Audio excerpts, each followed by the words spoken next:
Hello everyone and welcome to week 5 of our virtual learning journey. This is super exciting because we are down to our last 4 weeks together. So the last day of school will be May 22nd, which means we have this week and then we have 3 virtual meetings left after that. So it is flying by and the end is quickly approaching. But with that being said, I do want to touch on the grading system really quick. Remember that instead of the traditional grading, you will be receiving either a P for proficient or an N for non-proficient. But this does not just go for your core subjects. So you're getting these grades in math, science, social studies, and reading, but you're also getting either a P or an N in art, music, orchestra, and PE as well. So it is very, very, very important that you are logging into Schoology for all of your subjects throughout the week and completing all of the work that they have assigned to you. In terms of our virtual meetings, I wanted to also point out that if you go to our Schoology homepage, Mrs. Ancheta has updated all of our WebEx meetings. Okay, so we are now meeting with WebEx. That does require downloading the WebEx app, but once it's downloaded, it works a lot like Zoom. So you will click Join Meeting, you will type in the meeting number just as you would on Zoom, and then it will ask you for your password.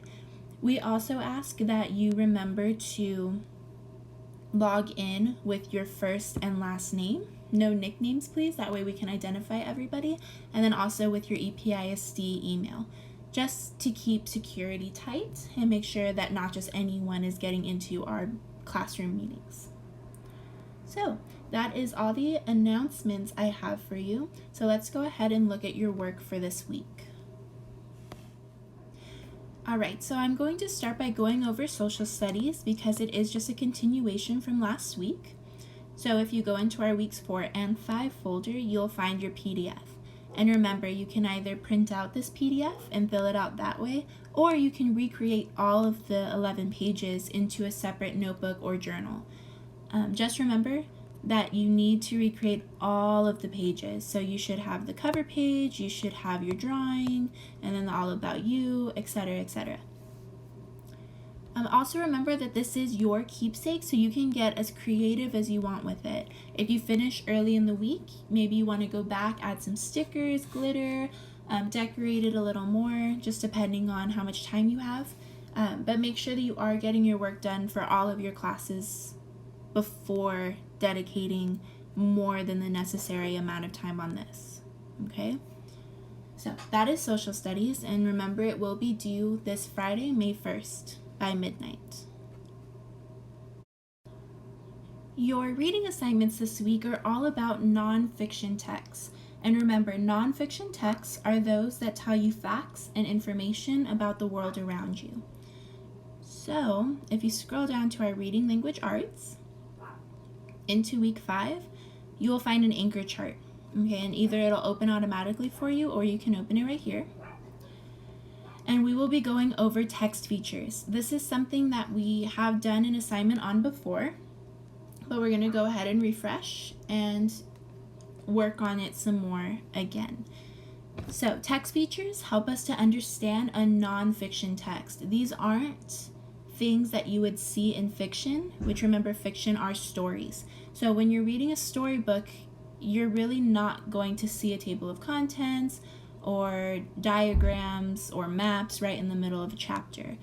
Okay, so in nonfiction text, though, they will be all throughout the pages. Our most common nonfiction texts and the ones that you'll see most throughout middle school are our textbooks. Okay, so you'll have a science textbook, you'll have a reading textbook, you'll have a math textbook, and you'll be able to see all of these amazing text features that will help you to better understand what you are reading. Okay, so let's go ahead and start by talking about the table of contents. This we should all be super familiar with because anytime we had a reading from our reading textbook, Mrs. Ancheta would never just give us the page number. We would always have to go to the table of contents and find it by the title. So remember, the table of contents is found at the front of nonfiction texts, and they tell us the name of each chapter or story and the page number where we can find them. Another awesome text feature that we have to help us understand are maps. And maps show you where something is. We saw a lot of maps when we did our postcard project for social studies. In our social studies textbook, I made sure that we looked at the maps that had different colors for each section of the colony. So we had the New England colonies were one color, we had the middle colonies that were another color, and then we had the southern colonies that were another color. And then we had something called a map key, which we see here, that tells us exactly what each of those colors mean. We also saw another map that had little icons or pictures that represented different things. So it showed us where they had boats, it showed us where they had fish, and it showed us where they grew wheat. So those little icons also had a key that told us what each little picture meant. That way we weren't just having to guess, like, oh, why do they have a little wheelbarrow here? Oh, it represents the gold in the gold mine, okay? So maps are also super important, especially when you're in your social studies textbooks. Something that's also very specific to nonfiction texts are the different font changes. And so the font is how the text is written. And so I'm sure if you've gone into Microsoft Word, you've probably played with all of the different kind of fonts that they have. Some of them are curly, some of them are just normal, some of them look like a typewriter. It really just depends what kind you select. But in textbooks, they always have an easy to read font, and how they distinguish between the different sections is by bolding, which means that you make it a darker color than the words around it. That way it stands out. You can type in italics, which means that the words are slightly slanted, and that's also a way to make the words stand out from those around them. And then you can also highlight words. And so we saw a lot of highlighted words when we looked at our vocabulary words in our textbook. They were always in a yellow highlight. And so here, you'll see what is a mammal is bolded, which means it's a darker color, and they also made it a larger font. Okay, so they changed the size as well, because what that's telling us is this whole section is about mammals. We also see that the words vertebrate and warm-blooded are bolded, which is probably telling us that those are really important vocabulary words that are usually also found at the end in the glossary, which we'll go over in just a little bit. If we scroll down, we have on the far left graphs, where it says hot water. And graphs show you data and numbers in an easy to understand way. So with everything happening with COVID-19, I'm sure you've heard a lot of data about the number of people who are infected in El Paso, where they're infected, and the different zip codes,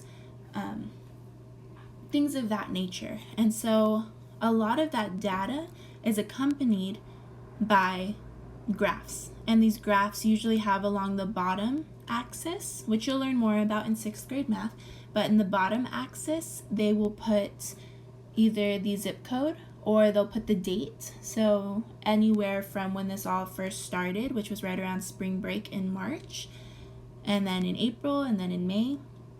And then they'll draw the bar all the way up to where the number of people are that's infected. And what this does is it provides a visual for us that allows us to quickly see, are the numbers increasing, getting bigger? Are they decreasing, getting smaller? Or are they staying about the same, where all of the bars are the same height?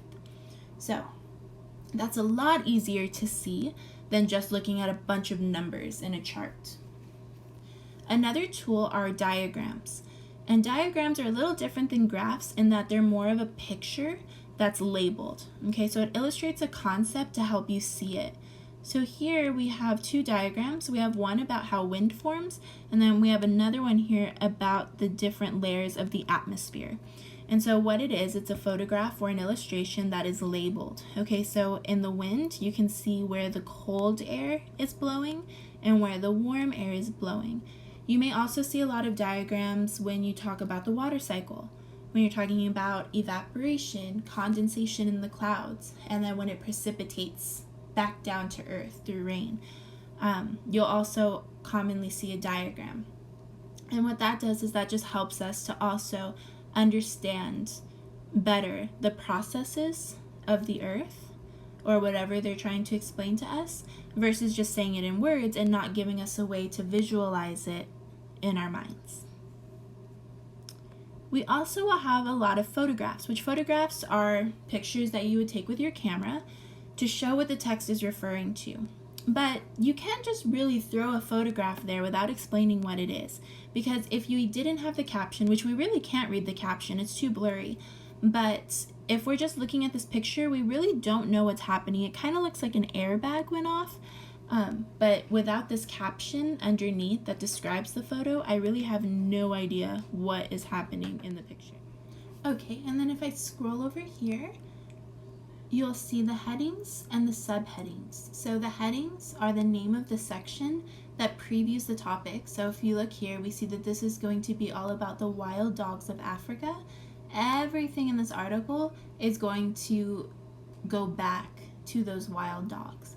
And then you have the subheadings, which are the smaller subsections that talks about just that section's idea. So here, it looks like it says back at home or pack it back.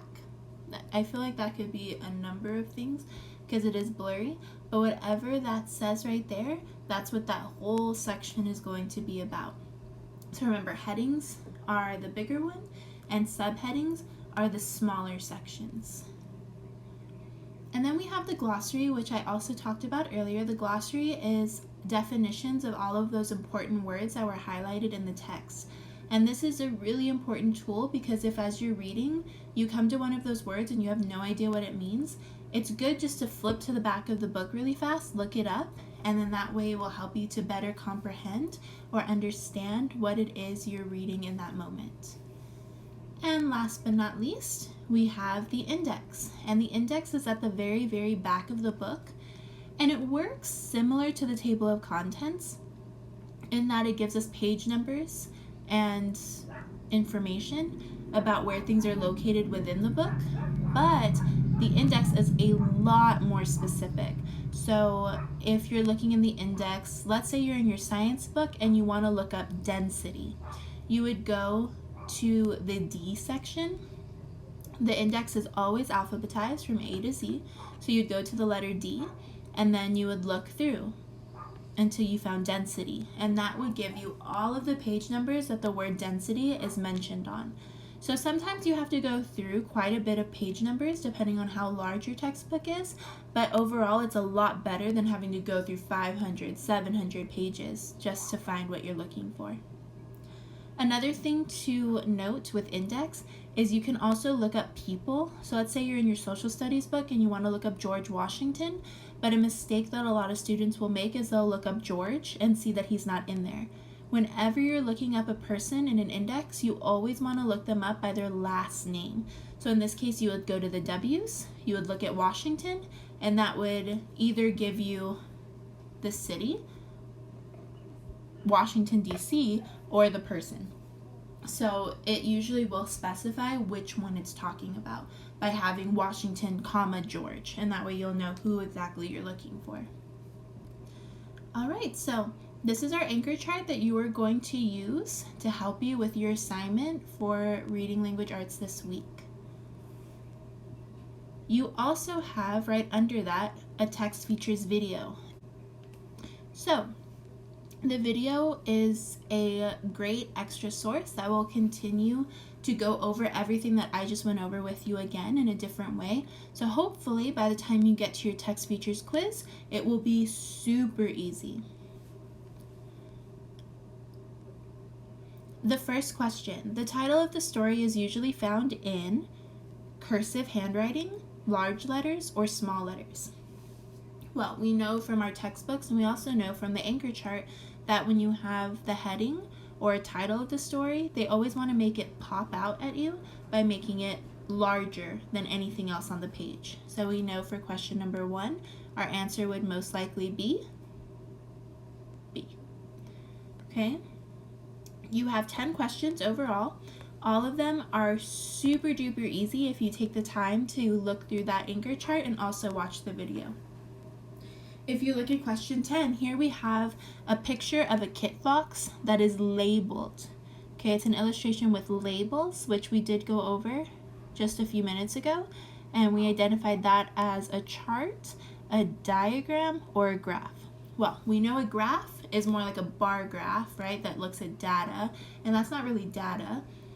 We know that a chart has numbers in it, so this must be a diagram. Okay, so there's 2 little freebies for you to get you started.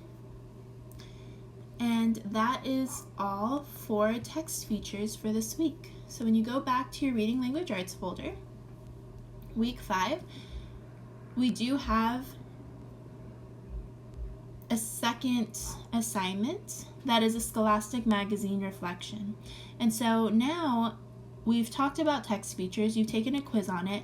Now we want you to put it into practice and see what it actually looks like in a nonfiction text. So when you click on the link, you will want to click on this blue heading. That way it will open in a new tab.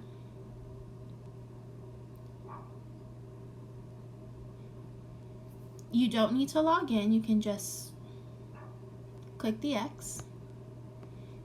And here we have Hanging Tough.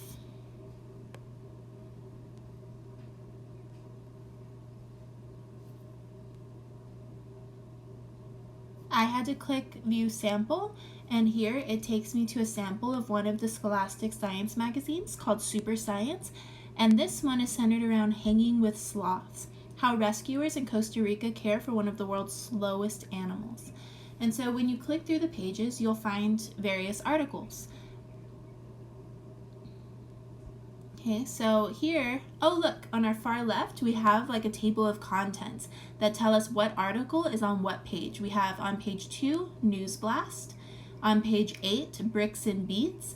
Page 16, Explain This. Okay, so that's like a table of contents. It's telling us all that's going to be in here. I also see on this first page a lot of headings that pop out at me.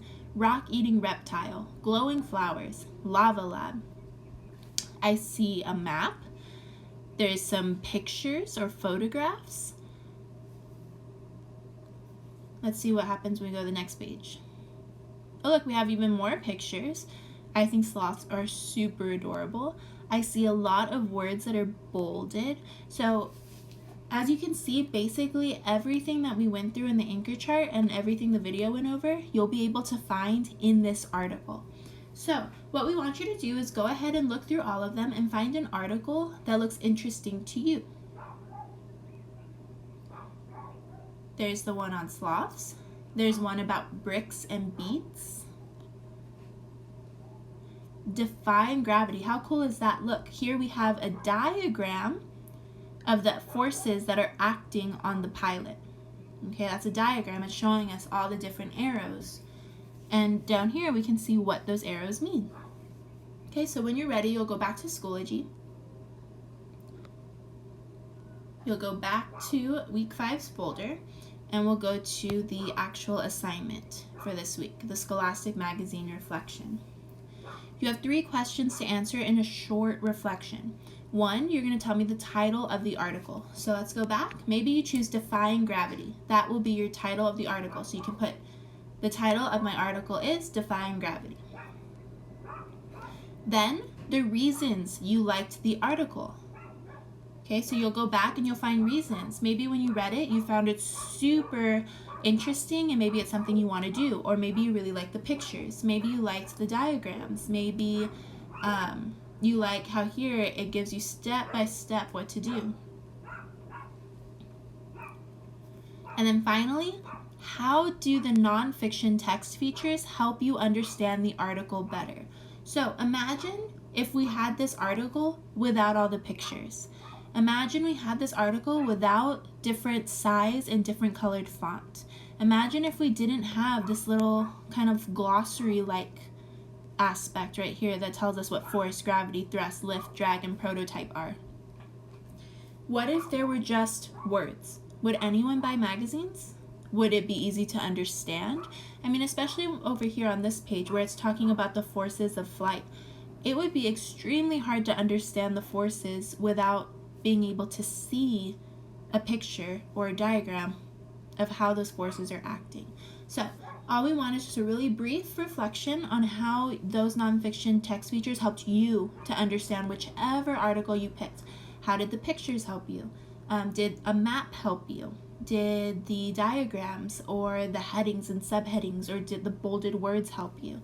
Okay, so when you're ready, you'll click Submit Assignment, you'll go to the Create tab, and you'll turn it in just like you've been turning in all of your other assignments for the past few weeks. The very, very last thing I have for you, of course, is iStation. When you have completed your 60 minutes of iStation this week, go ahead and just open up the iStation completion, Submit Assignment, and then once it pops up, you'll type in Done in the Create box. There it is, Create, and done. You're all done for the week. You'll submit that for us. That way we can go in and verify that you did in fact complete all 60 minutes, and then you'll be good to go. Those are your assignments for this week. I hope you have fun exploring that magazine. There were quite a few interesting articles that I'm excited to go and read for myself. And then I also hope you have fun doing your time capsule, because that is something I'm also doing by myself, and I'm going to get my little sister to do it with me. So super exciting. Remember that we are not stuck in our house. We are safe in our house. So I hope you all enjoy the rest of your week and make sure you get all of your work in.